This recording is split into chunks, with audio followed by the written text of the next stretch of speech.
सो hi everyone. SSC MTS 2025 पिछले 6 महीने से आप इसके इंतज़ार में हो कि फाइनली कब होगा एग्ज़ाम, कब होगा एग्ज़ाम। एंड फाइनली वो घड़ी आ चुकी है, वो समय आ चुका है जब आपका पेपर कंडक्ट होने जा रहा है। 4 फरवरी से आपका पेपर यहाँ पर स्टार्ट होगा और आज 30 जनवरी हो गई है। जिन्होंने ब्लॉक 1 चुना है उनके पास 4-5 दिन है, जिन्होंने ब्लॉक 2 चुना है उनके पास थोड़ा सा ज़्यादा वक्त है, जिनके पास ब्लॉक 3 चुना है उनके पास थोड़ा सा ज़्यादा वक्त है। अब ऐसा नहीं है कि आपके पास बहुत वक्त है, क्योंकि एज़ यूजुअल जितना लंबा एमटीएस चलता था इस बार उतना टाइम नहीं लगने वाला है। बहुत कम दिनों में एमटीएस को कंडक्ट कराया जा रहा है। अब यहाँ पर बहुत ज़्यादा इम्पोर्टेंट हो जाता है ये बचे हुए दिनों में आपको क्या करना चाहिए और क्या नहीं करना चाहिए। ये बचे हुए दिन आपको फाइनल सिलेक्शन दिला सकते हैं, ये बचे हुए दिन आपको फाइनल सिलेक्शन से बाहर कर सकते हैं। तो ये बचे हुए दिनों में आपको क्या करना है, क्या नहीं करना, ये समझना बहुत ज़्यादा ज़रूरी है और इसी को हम आज इस वीडियो में डिटेल में बात करेंगे। तो चलिए वीडियो को शुरू कर लेते हैं विदाउट फर्दर डिले। अगर आप एसएससी की तैयारी कर रहे हो, आप सभी को पता है प्रैक्टिस करना कितना ज़्यादा ज़रूरी होता है, मॉक टेस्ट के थ्रू, सेक्शनल टेस्ट के थ्रू, प्रीवियस ईयर पेपर्स के थ्रू। और इसके लिए जो सबसे बेस्ट प्लेटफॉर्म है वो है यहाँ पर टेक्स्ट बुक। अगर आप एक बार पास ले लेते हो, डिफरेंट एग्जाम्स के sectional test, mock test, previous year papers आप यहाँ पर अटेम्प्ट कर सकते हो। और अभी यहाँ पर सिलेक्शन मेरा हक सेल स्टार्ट हुई है।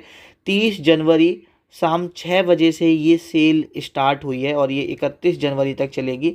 यहाँ पर जो जनरली इसका प्राइस रहता है 699, उसका प्राइस ड्रॉप होकर 307 हो गया है। DK12 कोड लगाओगे तो एडिशनल 12% का डिस्काउंट मिल जाएगा। वहीं पर अगर हम 395 में आप पास प्रो मैक्स ले सकते हो। अगर आपको कोई भी पास खरीदना है, लिंक नीचे डिस्क्रिप्शन में है, लिंक के थ्रू भी जा सकते हो, डायरेक्ट ऐप पर जाके कोड भी लगा सकते हो, जैसे आप चाहो वैसे खरीद सकते हो। अब हम यहाँ पर बात कर लेते हैं एमटीएस 2025 में बचे हुए दिनों में। सबसे पहले हम इस बारे में बात करेंगे कि कौन सी चीज़ें हैं जो आपको कम्प्लीटली अवॉइड करनी है, कौन सी चीज़ें हैं जो आपको अब नहीं करनी। अगर आपने ब्लॉक 1 चुना है, ब्लॉक 2 चुना है, तो ध्यान रखो अब आपको कोई भी नया टॉपिक नहीं पढ़ना है। आपने जो भी पढ़ लिया है अब उस पर विश्वास रखो। वही टॉपिक से अगर आएगा पेपर में तो सिलेक्शन दिलाएंगे। अगर आप नया कितना भी पढ़ लो, अगर नहीं फंसना होगा तो नहीं आएगा। तो जो आपने अभी तक पढ़ा हुआ है उस पर विश्वास रखो, कुछ भी नया पढ़ने की कोशिश मत करो।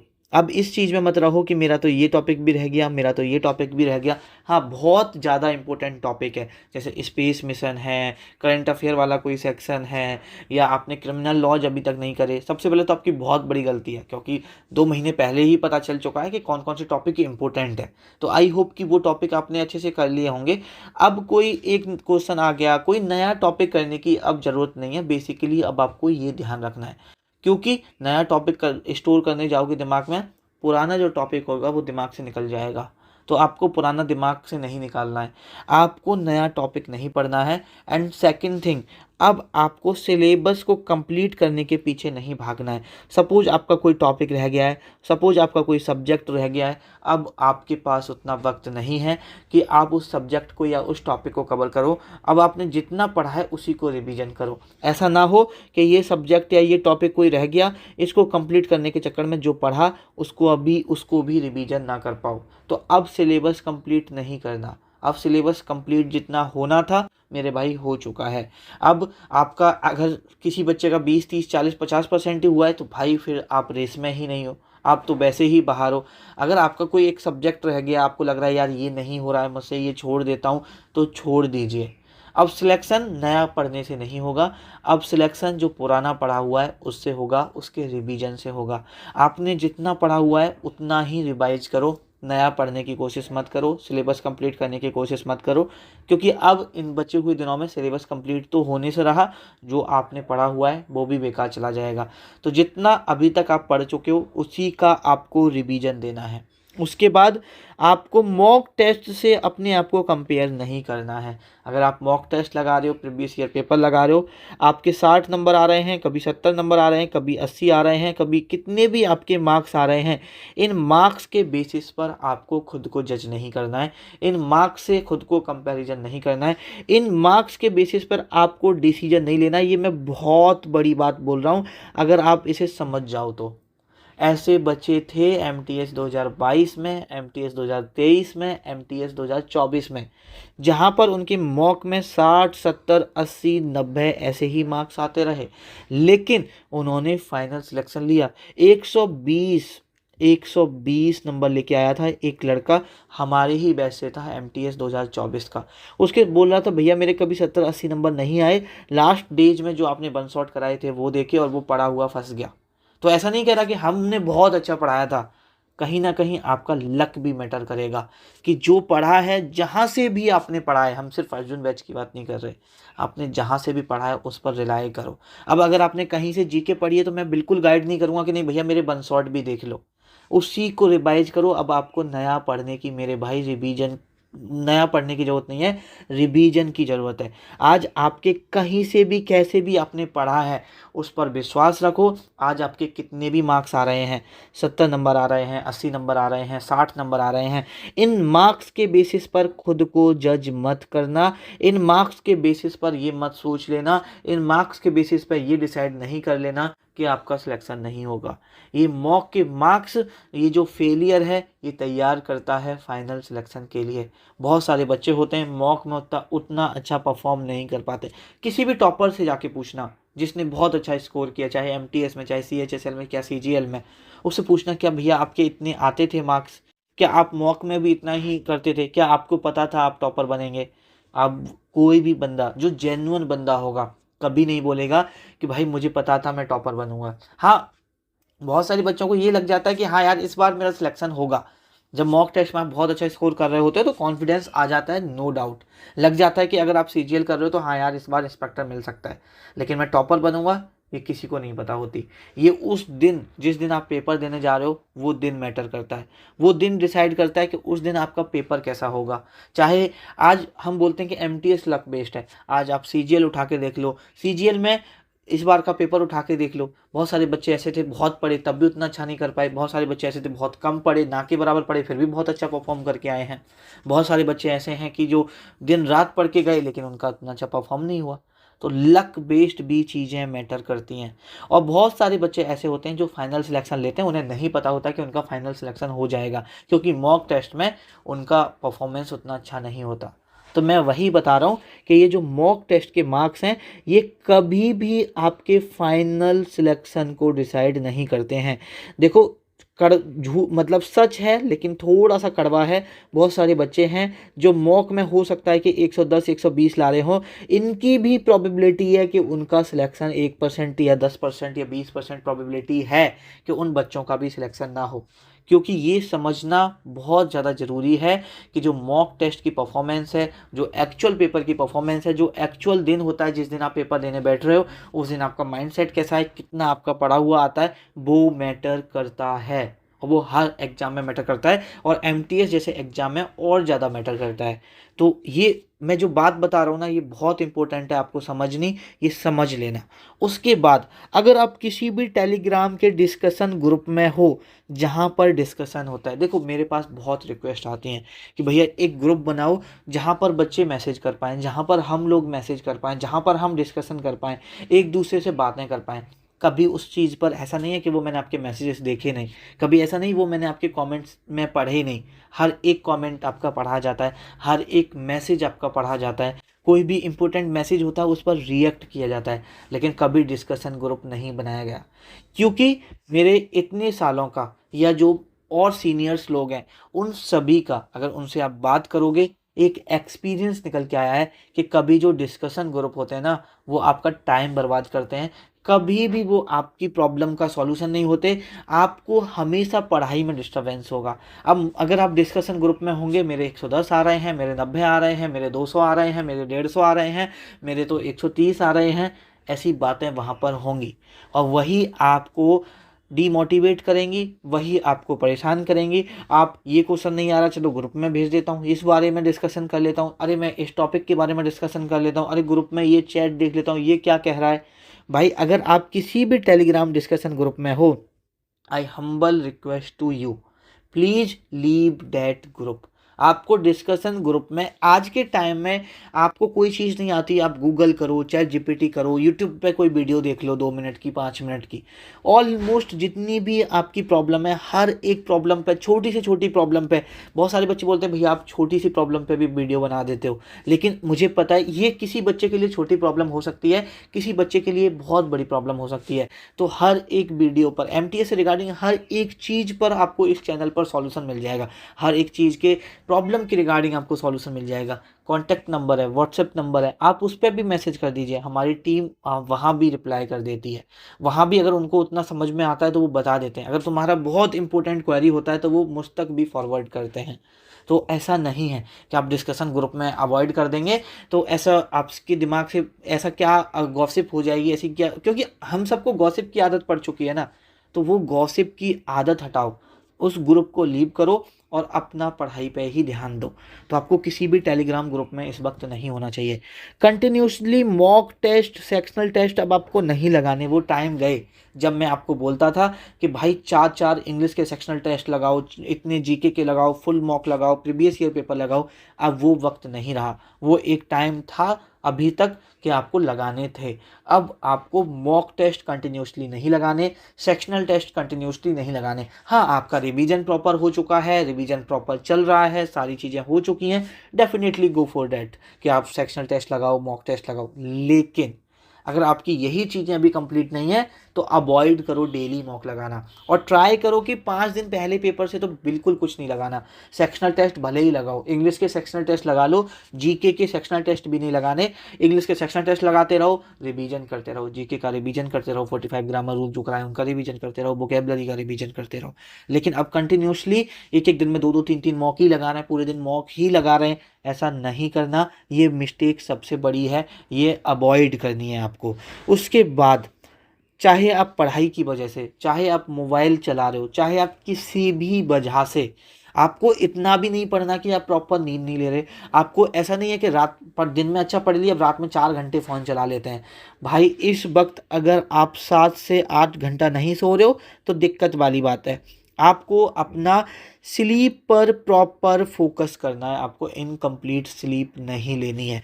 इनकम्प्लीट स्लीप के साथ साथ आपको अपनी हेल्थ पर फोकस करना है। आपको हैवी फूड, आपको जंक नहीं खाना है, आपको कोल्ड ड्रिंक्स वगैरह इन सभी चीज़ों से, जंक फूड से, सारी चीज़ों से। और अगर आप नॉर्थ इंडिया में रहते हो, यूपी में रहते हो, या आप जहाँ पर अभी ठंड पड़ रही है उस वाले रीजन में रहते हो, तो आपको ठंडी चीज़ें बिल्कुल अवॉइड करनी है। भाई 1-2 दिन भी अगर आपको कुछ फीवर आया, दिक्कत हुई, तो आपका पूरा पढ़ाई का रिदम बिगड़ जाएगा, और पेपर वाले दिन ही अगर कोई गड़बड़ हुई तो आप उतना अच्छी तरह से, उतने कंसंट्रेशन से नहीं दे पाओगे पेपर को। तो अपनी हेल्थ, अपनी स्लीप पर प्रॉपर फोकस रखना है। और जो आपकी लेट नाइट एक्टिविटीज़ हैं, मूवी देख रहे हो, शॉर्ट्स देख रहे हो, इंस्टाग्राम रील्स देख रहे हो, वो अवॉइड करनी है। और जो लड़के हैं, जो बॉयज़ हैं, और जो भी हैं, जो लेट नाइट एक्टिविटी में एक और एक्टिविटी आती है जो कि है मैस्टरबेशन, आपको वो कंप्लीटली अवॉइड करना है इस वक्त। चाहे आप आइदर मेल हो आइदर फीमेल हो, आपको कंप्लीटली अवॉइड करना है। आपकी उम्र है, इस बारे में बात करने में मैं 1% नहीं झिझकता, क्योंकि इस टाइम पर आप उस एज में हो। लेकिन अभी आपको एग्ज़ाम तक आप भी उस चीज़ के कॉन्सिक्वेंसेस जानते हो, आप उस चीज़ को अवॉइड करना है, ये चीज़ आप ध्यान रखिए, क्योंकि आपको कहीं ना कहीं वो हार्म करता है, ये आप भी जानते हो और मुझसे बेटर जानते हो। तो ये चीज़ आप जानते हो, तो उस चीज़ पर आपको कंट्रोल भी करना पड़ेगा अगर आपको आने वाले अपने साल सुधारना है, आने वाले अपने लाइफ की जो डेज हैं उनको सुधारना है। समझ में आ गया? आई होप ये चीज़ भी आपको समझ में आ गई होगी।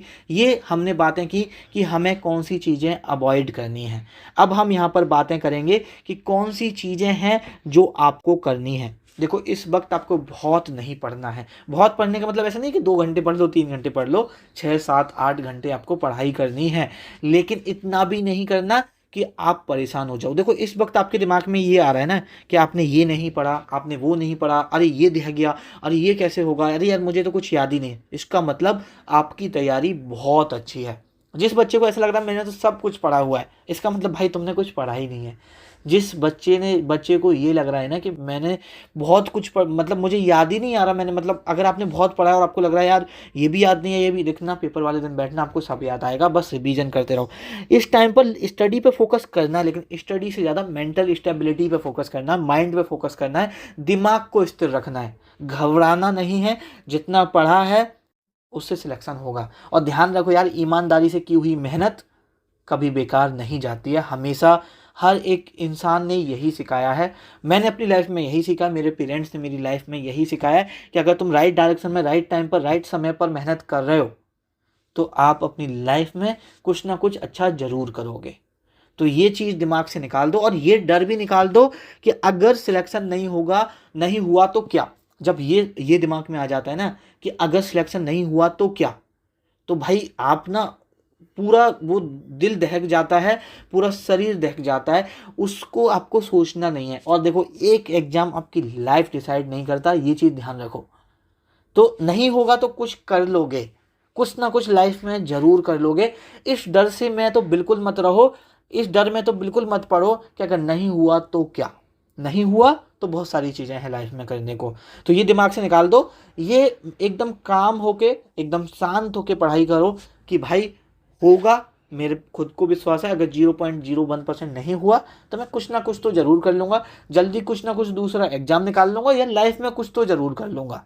इतना मुझे अपने आप पर भरोसा होना चाहिए, इतना आपको खुद के ऊपर ट्रस्ट होना चाहिए, इतना खुद के ऊपर आपको पता होना चाहिए सारी चीज़ों के बारे में। इतना अपने आप में विश्वास रखो कि अगर आपसे ये पेपर नहीं निकला तो दूसरा पेपर, कोई ना कोई पेपर जरूर निकाल लोगे। और अगर सपोज आपकी एज हो गई है, कुछ और प्रॉब्लम है, तो भाई लाइफ में आप इतना कर लोगे कि कभी भूखे नहीं मरोगे। ये मैं आपसे बोल रहा हूँ, जब मैं आप पर विश्वास कर सकता हूँ तो तुम भी खुद पर विश्वास करना सीखो। तो मेंटल स्टेबिलिटी जरूर होनी चाहिए इस वक्त। आपको पढ़ाई धैर्य के साथ पढ़नी है, करनी है, पेशेंस के साथ करनी है। अब अगर हम बात करें रिवीजन की, तो आपको प्रॉपर रिवीजन पे ही फोकस करना है। जैसे मैंने बताया भी आपको कि सारी चीज़ों को अवॉइड करना है, नई चीज़ों को अवॉइड करना है, आपको जो रिवीजन है उन पर फोकस करना है। अगर देखो, रिवीजन पर फोकस आप अपने हिसाब से कर सकते हो। सपोज आपका कोई पर्टिकुलर सब्जेक्ट है जिस पर आपने अभी रिवीजन ही नहीं किया, तो आप उस हिसाब से उस चीज़ को लेके चल सकते हो। लेकिन थोड़ा ट्राई करना static GK, current affair, polity और वोकेबलरी, इनका ज़्यादा रिवीजन करना। और इंग्लिश में सेक्शनल टेस्ट आप लास्ट डेज तक लगा सकते हो, तो इंग्लिश के सेक्शनल टेस्ट पे भी ध्यान रखना। उसके बाद अब आपको mock test, previous year papers daily नहीं लगाने, इस पर हम ऑलरेडी बात कर चुके हैं। और पेपर से पहले 2-4 दिन पहले तो बिल्कुल ही अवॉइड करने, सेक्शनल टेस्ट लगाने। उसके बाद आर्ट ऑफ स्कीपिंग, ये पेपर वाले दिन याद रखना, पेपर में ध्यान रखो। अभी मॉक लगा रहे हो उसमें ध्यान रखो। अभी आपको, आई नो, बहुत सारे बच्चे जो पहले से पढ़ रहे हैं, पिछले 1 साल से पढ़ रहे हैं, उनको बहुत सारी चीज़ें ऐसी होंगी जो वो पूरा रिवाइज कर पाएंगे। बहुत सारे बच्चे ऐसे हैं जो 1-2 महीने से पढ़ रहे हैं, उनको ऐसा होगा कि वो अब सारी चीज़ें रिवाइज नहीं कर पाएंगे। उनके पास अब एक लिमिटेड ही चीज़ें होंगी जो वो रिवीजन कर सकते हैं। तो अब आपको ये ध्यान रखना है, अब आपको खुद से ये सोचना है कि अब आपको क्या पढ़ना है, क्या नहीं पढ़ना, क्या छोड़ना है, क्या नहीं पढ़ना। और पेपर में भी कौन सा क्वेश्चन छोड़ना है, कौन सा क्वेश्चन करना है, वो भी ध्यान रखना है। स्लीप और हेल्थ के बारे में ऑलरेडी बात कर चुके हैं। थोड़ा सा सेल्फ बिलीव के बारे में बात कर सकते हैं, कर लेते हैं, बहुत इंपॉर्टेंट है। देखो, सेल्फ बिलीव एक ऐसी चीज़ है जो आपको मोटिवेट करता है। अभी अगर आप पढ़ रहे हो, आपके दिमाग में ये आ जाए कि आप नहीं कर सकते, आपका पढ़ाई में मन नहीं लगेगा। अभी आप पढ़ रहे हो, आपके दिमाग में ये आ जाए कि आप कर सकते हो, अभी आपका पढ़ाई में मन लगने लगेगा, चाहे आप पिछले 8 घंटे से पढ़ रहे हो। सोचो, आप खुद सोचो, कभी ऐसा हुआ है कि आप 8 घंटे से सुबह पढ़े, शाम को आपने मॉक लगाया, आपके बहुत अच्छे नंबर आ गए, या किसी पेपर की आप तैयारी कर लो, आपको ऐसा लग रहा है यार इसमें सिलेक्शन हो जाएगा, तो आप 8 घंटे के बाद भी उतनी ही एनर्जी से पढ़ सकते हो जितना आप सुबह उठ के पढ़ रहे थे। तो ये सब होता है सेल्फ बिलीव की वजह से। हमारी साइकोलॉजी उस तरह से ही इम्पैक्ट करती है। साइकोलॉजी, दिमाग पर कंट्रोल करना, दिमाग को ये सिग्नल देना कि मैं ये कर लूँगा, खुद पर विश्वास है, तो डेफिनेटली आपकी बॉडी भी वैसे ही रिएक्ट करती है। ठीक है, तो ये सारी चीज़ें हैं जो आप लोग यहाँ पर ध्यान रखना, ये बहुत ज़्यादा इम्पोर्टेंट है। उसके साथ ये हमारी सारी चीज़ें ख़त्म हो चुकी हैं। अगर आप अर्जुन बैच PDF ग्रुप में नहीं हो तो एक चीज़ बता देता हूँ, इसका जो प्राइस था 299 था, वो अभी प्राइस ड्रॉप होकर आज और कल के लिए 30 और 31 जनवरी के लिए 199 है। फिर ये बिगेस्ट एवर डिस्काउंट है। इतना डिस्काउंट या तो हमने 26 जुलाई को दिया था, उसके बाद कभी नहीं दिया, उसके बाद ये आज और कल रहने वाला है, उसके बाद फिर कभी नहीं आने वाला है।